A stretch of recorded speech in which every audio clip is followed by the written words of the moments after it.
yaitu berwasilah dengan nurnya Muhammad supaya kita benar-benar dekat dengan nurnya zat, yaitu kepada Allah. An-nur zat itu Allah Ta'ala. Nah itulah kita disuruh dianjurkan berwasilah. Arti wasilah tawasul. Kalau kita hendak beramal itu harus bertawasul. Kalau kita hendak sembahyang, kita panahkan kepada nurnya Muhammad.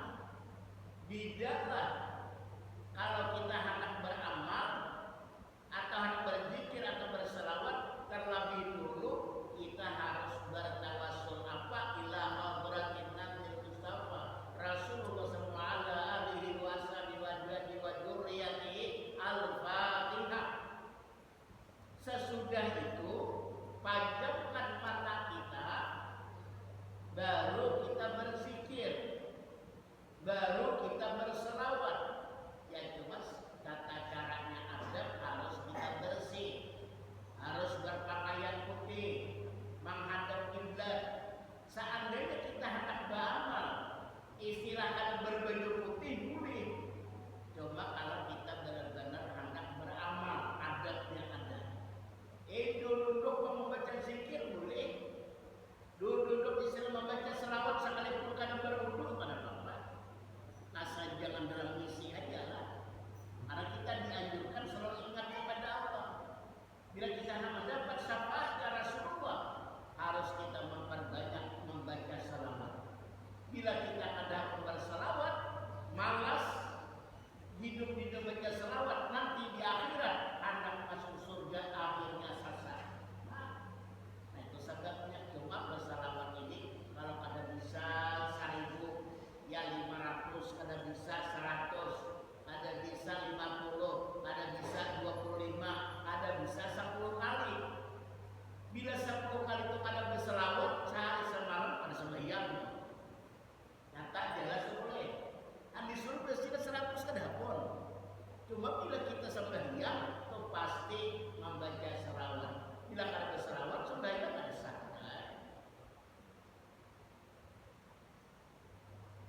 Dan yang keempat, wasilah pada nurnya Muhammad. Maksudnya penghubung diri, apakah jasmani dan rohani, sekurang-kurangnya dengan nama Allah yaitu Nur dan dengan nama Nabi yaitu Muhammad, agar menjadi insanul kamil, manusia yang sempurna. Dan setiap saat, setiap gerak, setiap pemikiran, ia selalu ingat dengan nurnya Muhammad, ada nurnya zat. Itu disunatkan diadakan zikir sir.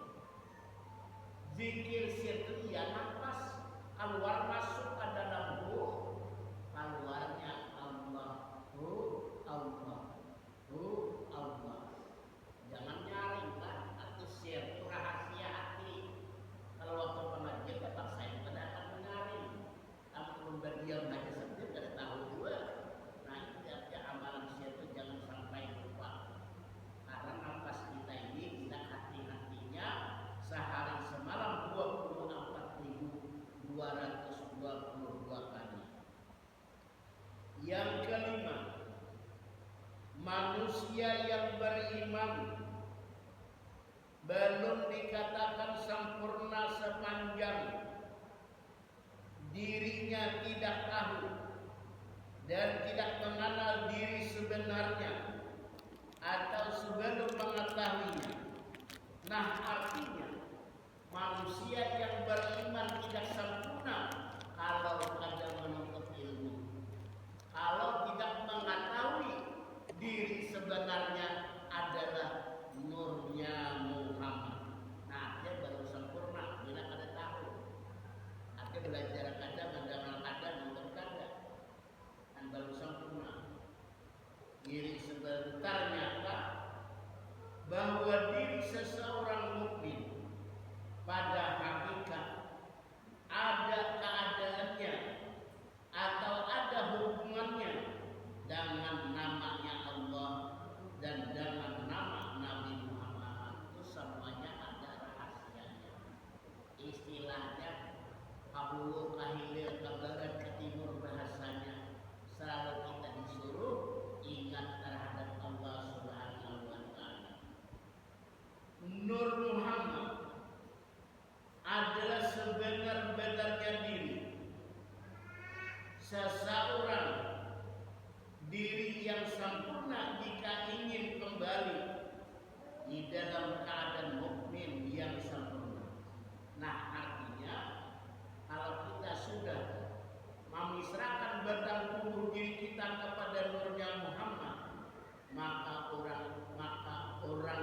kesucian, yaitu yang keadaan mukmin yang sempurna.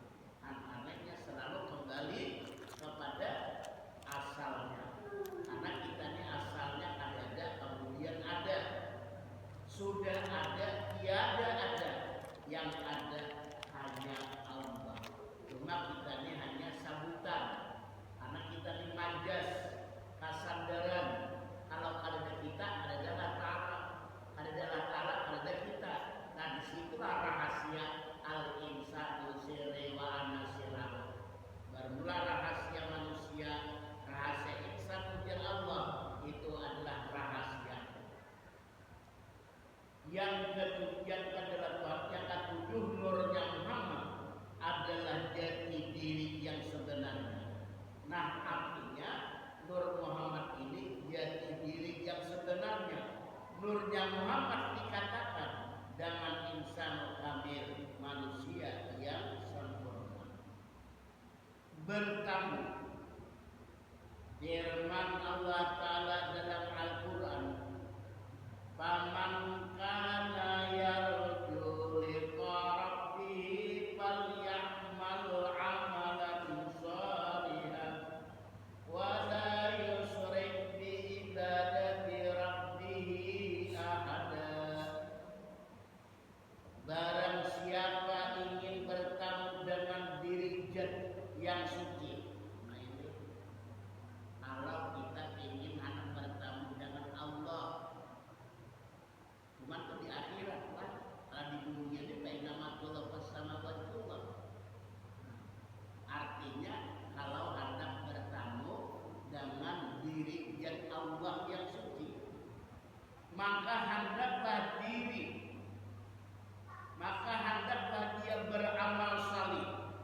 Nah, ujar Allah, bila kamu hendak bertemu dengan aku, kamu harus banyak beramal salih, beramal baik, dan jangan menyamakan dirinya Allah dengan sesuatu di dalam ibadah. Coba kada bisa menyamakan, karena geraknya Allah, gerak kita karena gerak Allah, kehendak kita karena kehendak Allah. Kalau bahasanya, orang tua kita inilah sebagai Tuhan dalam dunia. Bila kamu ingin hendak bertemu aku, hendak melihat aku, ujar Allah, ada orang tua kamu, muliakanlah, hormatilah orang tuamu. Nah, itu di dalam hadis kursi lah, orang tua kita ini seolah Tuhan dalam dunia, supaya kita dekatnya dengan Allah yang suci, supaya kita melihat, yaitu dalam melaksanakan amal ibadah, amal saleh. Seperti wajah ladzi fatarasam, menghadapkan mukaku kepada Engkau ya Allah. Diisilah penglihatannya boleh. Nah, kemudian pulang kita sarahkan pulang, inna salati wa nusuki wa mahyaya wa mamati lillahi rabbil alamin. Salatku, ibadahku, hidup dan matiku, kuserahkan kepadamu ya Allah. Bahasanya itu bukan perantaraan, bukan berantara, dekat. Di dalam hadis lain, Allah jauh tidak berantara, dekat belum tidak tersatu. Hampir mata yang putih dengan yang hitam, hampir lagi aku. Nah, itu boleh. Dia paling jauh, namun Allah menghitung bil badani. Allah meliputi sekalian badan kita. Nah, makanya di sini, bila kita hendak dekat melihat Allah, jad wajibul wujud, cuma beramal salih. Itu caranya. Baik. Dan jangan menyamakan dirinya Allah dan seseorang berbisalah. Pokoknya Allah bentuknya kayak ini ada. Cuma jahilnya Allah ada sifat, bukan ayam. Jahil Allah Ta'ala bukan berbeda. Cuma jahilnya hanya sifat kepada diri kita. Kalau ada jahil sifat Allah kepada diri kita, kita tidak bisa berjalan, kita tidak bisa mendengar, Kita kalau bisa berkata-kata, yang berkata-kata siapa? Allah. Yang hidup Allah, yang melihat Allah, kita buta. Kita amak, bahasanya buta. Nah, itu semuanya kembali kepada Allah. Kalau pemahaman benar-benar kita memahami masalah ilmu tasawuf dengan ilmu tauhid.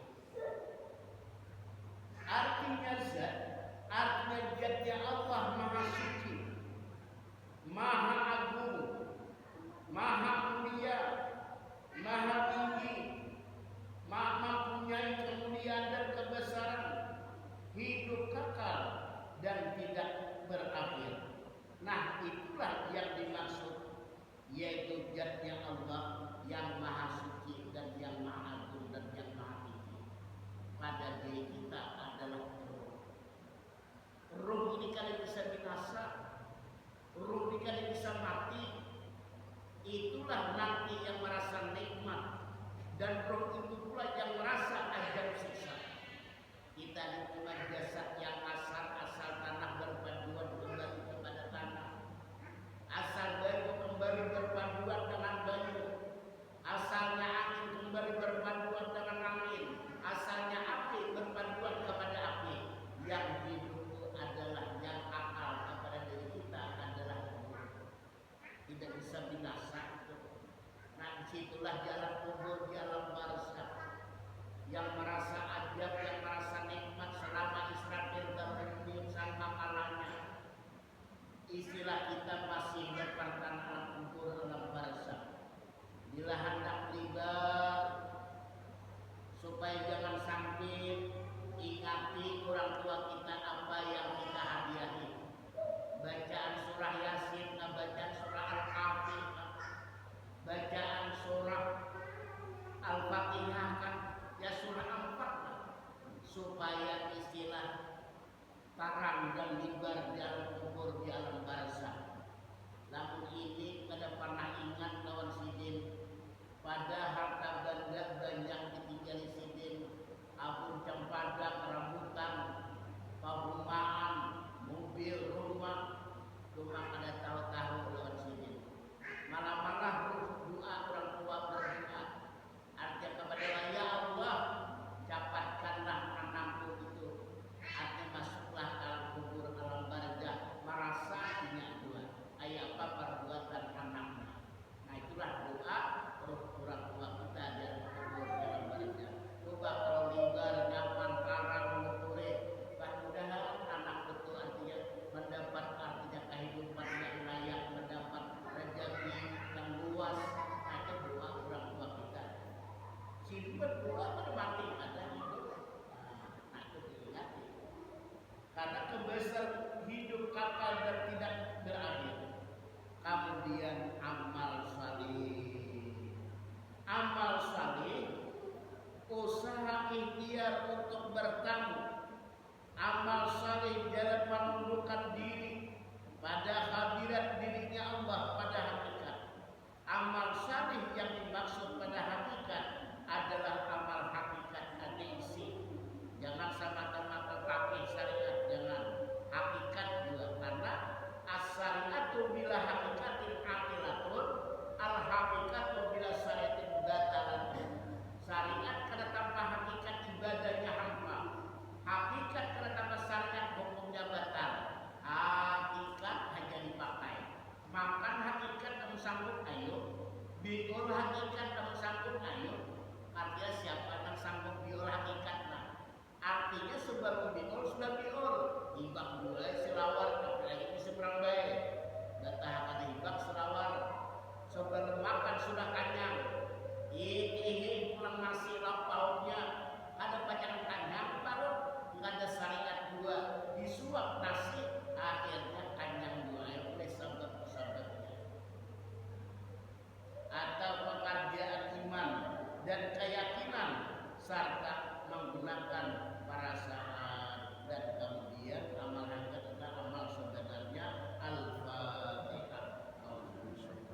baik